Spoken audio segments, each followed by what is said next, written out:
വെള്ളിയാഴ്ച ജുമുഅയും പെരുന്നാളും ഒപ്പം വന്നാൽ അവിടെ ജുമുഅ നിർബന്ധമുണ്ടോ ഇല്ലേ എന്ന വിഷയം ഇപ്പൊ സോഷ്യൽ മീഡിയ കണ്ടില്ല സജീവമാണ്. മനുഷ്യന്മാർക്ക് ആ ഫത്വ ആ ഒരു വിഷയം പഠിക്കാൻ അതൊരു അവസരമായി മാറി. കഴിഞ്ഞ വെള്ളിയാഴ്ച നമ്മൾ നടത്തിയ ഇതേ ചോദ്യത്തിലാണ്. കഴിഞ്ഞ വെള്ളിയാഴ്ച നമ്മൾ നടത്തിയത് ഇവിടെ ആരോട് ചോദിച്ചു, ആ ചോദിച്ചു പറഞ്ഞ ഉത്തരമായിരുന്നു അത്. തർക്കമില്ലാത്ത വിധം 5 or 6 ഹദീസിൽ സ്ഥിരപ്പെട്ട വിഷയമാണ്. ഏതെങ്കിലും ഒരു ഹദീസ് വന്ന ഒരു പദപ്രയോഗം മാത്രമൊന്നുമല്ല, വ്യത്യസ്തമായ ഹദീസ് ആ വിഷയത്തിൽ വന്നിട്ടുണ്ട്.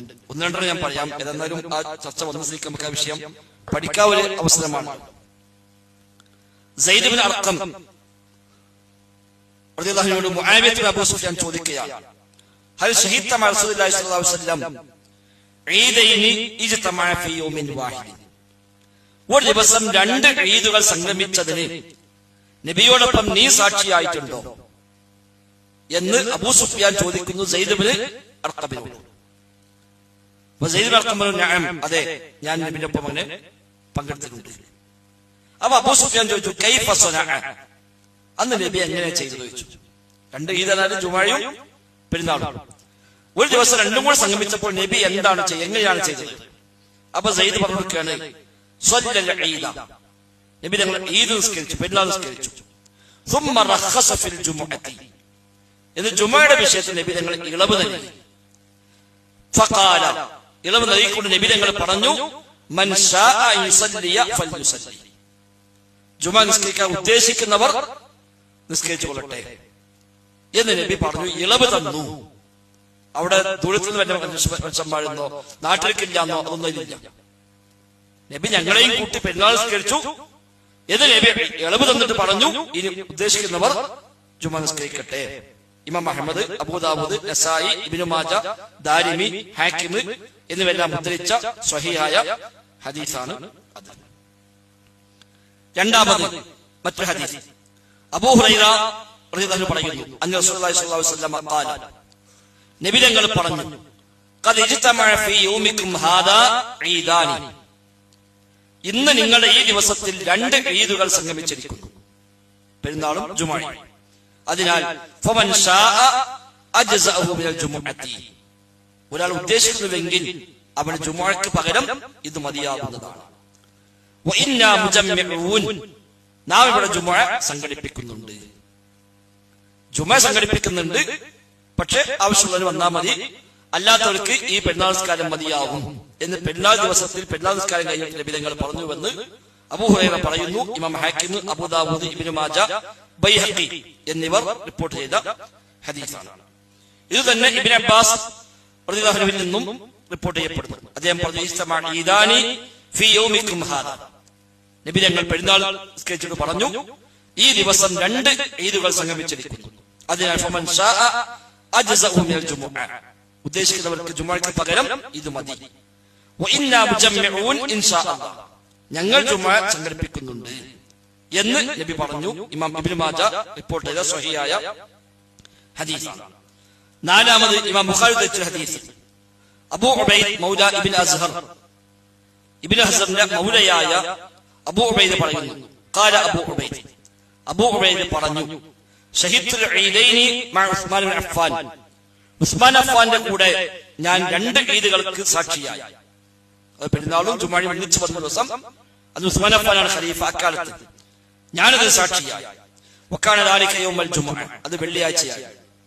ഫസല്ല ഖബ്ല അൽ ഖുത്ബത്തി സുമ്മ ഖതബ, പെരുന്നാളിന് അദ്ദേഹം ആദ്യം നിസ്കരിച്ചു, പിന്നീട് ഖുത്ബ നിർവഹിച്ചു. ഫഖാൽ, അദ്ദേഹം പറഞ്ഞു, യാ അയ്യുഹൻ നാസ് ഇന്ന ഹാദാ യൗമുൻ ഖദ് ഇജ്തമഅക്കും ഫീഹി ഈദാനി, അല്ലയോ ജനങ്ങളെ, ഇന്നിതാ 2 ഈദുകൾ സംഗമിച്ചിരിക്കുന്നു. ഫമൻ അഹബ്ബ അൻ യന്തദ ജുമുഅത, ജുമുഅ കാത്തിരിക്കാൻ ഉദ്ദേശിക്കുന്ന ആളുകൾ, മിൻ അഹ്ലിൽ അവാലി, പ്രാന്തപ്രദേശങ്ങളൊക്കെ വന്ന ആളുകൾ ജുമുഅ കാത്തിരിക്കാൻ ഉദ്ദേശിക്കുന്നുവെങ്കിൽ ഫൽയന്തദിർ, കാത്തിരിക്കട്ടെ. വമൻ അഹബ്ബ അൻ യർജിഅ, ആരെങ്കിലും മടങ്ങിപ്പോകാൻ ഉദ്ദേശിക്കുന്നുവെങ്കിൽ ഫഖദ് അദിൻതു ലഹു, ഞാൻ അവന് സമ്മതം കൊടുത്തിരിക്കുന്നു. ജുമുഅക്ക് വരാതെ ഇനി പോകാനാണ് ഉദ്ദേശമെങ്കിൽ ഞാൻ സമ്മതം തന്നു, അല്ല കാത്തിരിക്കുന്നുവെങ്കിൽ കാത്തിരുന്നോട്ടെ എന്ന് ഉസ്മാൻ അഫ്ഫാൻ റളിയല്ലാഹു അൻഹു പറഞ്ഞു. ഇമാം ബുഖാരി സ്വഹീഹ് ബുഖാരി 5572 നമ്പറായി റിപ്പോർട്ട് ചെയ്ത സംഭവമാണ്. ഇങ്ങനെ ധാരാളം ഹദീസുകളും സ്വഹാബത്തിന്റെ അധ്യാപനമെല്ലാം വന്ന വിഷയമാണ്. അത് നമ്മൾ വളരെ ഒരു ക്ലാസ് മാത്രം പറഞ്ഞു പോയ ഒരു ഒറ്റ വാക്കോ ഒരു അബദ്ധം പറ്റിയതോ ഒന്നുമല്ല. എന്നാൽ ഷാഫി മദ്ഹബിൽ വെള്ളിയാഴ്ചയും ജുമഅയും ഒപ്പം വന്നാലും പെരുന്നാളും ഒപ്പം വന്നാലും രണ്ടും നിർബന്ധമാണ്. അതിന് കാരണം ഷാഫി മദ്ഹബിന്റെ അടിസ്ഥാന പ്രകാരം ഖുർആനിൽ വന്ന നിയമത്തെ മാറ്റാൻ ഹദീസ് കൊണ്ട് മതിയാവുകയില്ലാതാണ് ഷാഫി അസ്ലം. ഇപ്പൊ ജുമുഅ ഫർളാണ് എന്നുള്ളത് ഖുർആനാണ്. ഈ ഘട്ടത്തിൽ ഒരു ജുമുഅ നിർബന്ധമില്ല എന്നത് ഹദീസാണ്. അപ്പൊ ഖുർആനിൽ വന്ന ഹുക്മിനെ ദുർബലപ്പെടുത്തുവാൻ ഹദീസ് മതിയാവില്ല, ഖുർആൻ തന്നെ വേണം, അല്ലെങ്കിൽ മുതവാത്തിർ വേണം എന്നാണ്.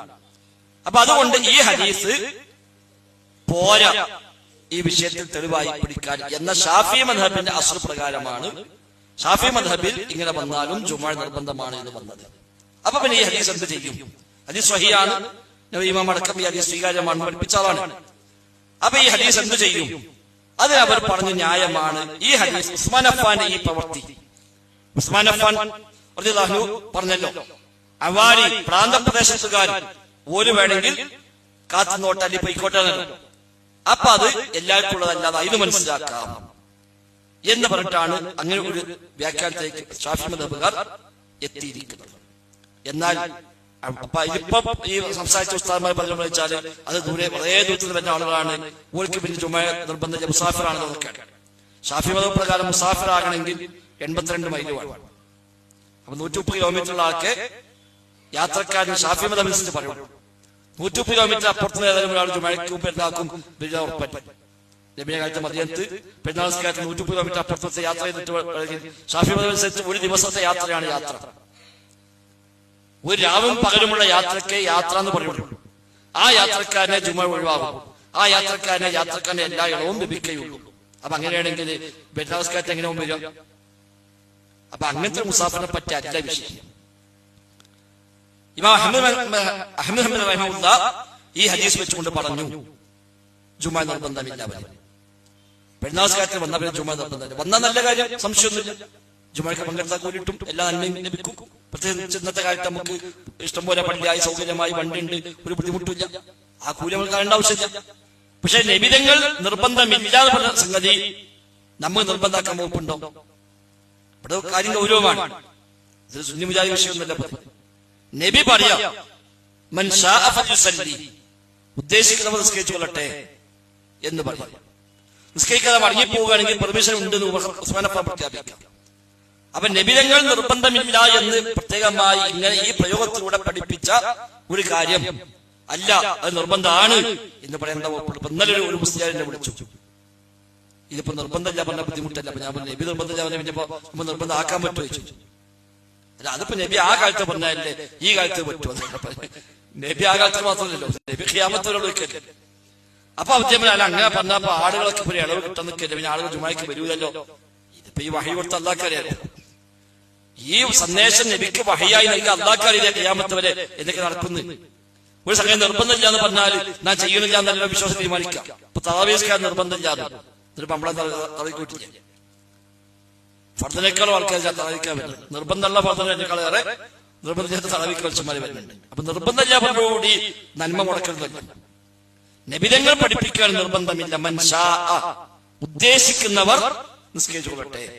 ഇത് നബിതങ്ങൾ പറഞ്ഞ സംഗതിയെ അല്ല അത് പറ്റൂല, അത് നിർബന്ധതയാണ് എന്ന് പറയാൻ വകുപ്പില്ല. അപ്പൊ ജുമുഅ നിർബന്ധമാണ്. അപ്പൊ പിന്നെ പെരുന്നാൾ നിസ്കാരം സുന്നത്തേ ഉള്ളൂ എന്നാണ് ചില ന്യായങ്ങൾ പിന്നെ പറഞ്ഞത്. ശരിയാണ്, പെരുന്നാൾ നിസ്കാരം സുന്നത്താണ്, ജുമുഅ നിർബന്ധമാണ്. അപ്പൊ പക്ഷെ പെരുന്നാളിൽ പങ്കെടുത്ത ആൾക്ക് കിട്ടിയ ഇളവാണ്, പെരുന്നാളിൽ പങ്കെടുത്ത ആൾക്ക് കൊടുക്കുന്ന ഇളവാണ്. ഇനി അയാൾ ജുമുഅയിൽ പങ്കെടുക്കേണ്ടതില്ല. അയാൾ ദുഹ്ർ നിസ്കരിക്കണോ? നിസ്കരിക്കണം. നിസ്കരിക്കണമെന്നാണ് പ്രബലാഭിപ്രായം. എന്നാൽ അതിന് പോലും പറഞ്ഞവരുണ്ട്. ദുഹ്ർ നിസ്കാരത്തിന് പോലും വേണ്ടെന്ന് പറഞ്ഞ പണ്ഡിതന്മാരുണ്ട്. പക്ഷെ അഭിപ്രായം അത്ര പ്രബലമല്ല. താബിഇയായ അത്വാൽ പറയാം, താബിഇയായ അത്വാൽ അദ്ദേഹം പറഞ്ഞു, വെള്ളിയാഴ്ച പെരുന്നാളും ജുമുഅ ഒപ്പം വന്നാൽ ഓരോ പെരുന്നാൾ നിസ്കാരം നിസ്കരിച്ചിട്ടുണ്ടെങ്കിൽ ഞാൻ ദുഹ്ർ നിസ്കരിക്കണ്ട. കാരണം വെള്ളിയാഴ്ച ദുഹ്റില്ല, വെള്ളിയാഴ്ച ഉള്ളത് പെരുന്നാളാണ്, ജുമയാണ്. ആ ജുമ വേണ്ടെന്ന് പറഞ്ഞാൽ പിന്നെ ളുഹൂർ ചെല്ലും. ഒരാ പെരുന്നാൾ നമസ്കാരം മദീനാണ് അത്താ ഇബ്നു അബീ റബാഹിന്റെ അഭിപ്രായം. അഭിപ്രായം അത്ര എല്ലാവരും അംഗീകരിച്ചു പോകുന്ന അഭിപ്രായമല്ല. അത് അങ്ങനെ പറയാൻ നമുക്ക് ന്യായമില്ല എന്നുകൊണ്ട് തന്നെയാണ്. അബൂ ഹനീഫ ഇമാം പറഞ്ഞു ഒരു പെരുന്നാൾ നിർബന്ധമാണ്, ജുമ നിർബന്ധമാണ്, ഒക്കെ നിർബന്ധമാണ്. അപ്പൊ ളുഹൂർ നിസ്കരിക്കാം, ളുഹൂർ എവിടെ നിസ്കരിക്കാം? വീട്ടിൽ നിസ്കരിക്കാം.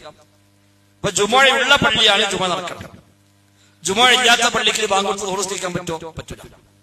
ജുമ സംഘടിപ്പിക്കണം.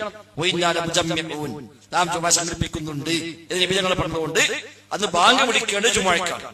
അപ്പൊ ജുമയുള്ള പള്ളിയിൽ ബാങ്ക് വിളിച്ച് ജുമയാണ് നടക്കേണ്ടത്. ഓരോ വ്യക്തിക്കും ആ ജുമയിൽ പങ്കെടുക്കുന്ന നിർബന്ധമുണ്ടോ? ഇല്ല. ജുമ നടക്കുന്ന നിർബന്ധമുണ്ട്. അപ്പൊ കമ്മിറ്റികൾക്ക് ബാധ്യത ഉണ്ടാവും, ഖതീബിന് ഇമാമ നിർബന്ധം ബാധ്യത ഉണ്ടാവും. ഞാൻ ഇമാമെ വേറെ ഇമാമിനെ ഏൽപ്പിച്ചു മതി, അത് മതി, നടക്കുന്നുണ്ട് എന്ന് ഉറപ്പെടുത്തണം. അവിടെ എല്ലാവരും വരൽ അവർക്ക് നിർബന്ധമില്ല. ജുമ ഇല്ലാത്തൊരു പള്ളിക്ക് സാധാരണ ഇപ്പോൾ ളുഹൂർക്ക് ബാങ്ക് കൊടുത്തിട്ട് ളുഹൂർ ജമാഅത്ത് നടത്താൻ പറ്റുമോ? ഇല്ല. അന്ന് നടത്തുകയാണെങ്കിൽ ജുമയാണ് നടത്താൻ. ഒരു വീട്ടിൽ ളുഹൂർ നിസ്കരിച്ചാൽ മതി. അതാണ് അവൻ ചെയ്യേണ്ടത്. അപ്പൊ ഇത് ഷാഫി മദ്ഹബിന്റെ അടിസ്ഥാന പ്രകാരം ഓൾക്ക് അംഗീകരിക്കാൻ കഴിയില്ല എന്നത് മാത്രമാണ് ഉസ്താദുമാർ അത് പ്രശ്നമാക്കി മാറ്റി. ഞാൻ മനസ്സിലാക്കിയത് നമുക്കതിനും കുറച്ച് കൂലി കൊടുത്തിട്ടാനുള്ള ഒരു അവസരം എന്നാണ്. വലിയ മെനക്കെടില്ലാതെ കുറച്ച് കൂലി ഇട്ടാണ്. അപ്പൊ അതിന് മറ്റൊരു കാര്യം മനസ്സിലായി. നമ്മൾ ഇവിടെ ഞാൻ ഇപ്പൊ ഈ സംശയവാനൊക്കെ നമ്മൾ വെച്ചത് ഇപ്പൊ പണിക്ക് ചെറിയ ക്ലാസ് അല്ലേ സകല പേരോട് ഉത്സവം കിട്ടുന്ന അല്ലെങ്കിൽ അത് നമ്മളിവിടെ ഒരു ക്യാമറ വാങ്ങിയത് മുതലായി, നമ്മൾ പരിപാടി മുതലായി. അപ്പൊ ഈ ക്യാമറ കുറച്ച് പൈസ ബാക്കിയുണ്ട്, അതേ കൊടുത്താളി. ക്യാമറ കുറച്ച് പൈസ കൊടുക്കാൻ ബാക്കി കൊടുത്താലൊക്കെ ലാഭമാണ്. മുതലാളിയൊക്കെ ഒരുപാട് നമ്മൾ കേൾക്കേണ്ടത് മനസ്സിലായി.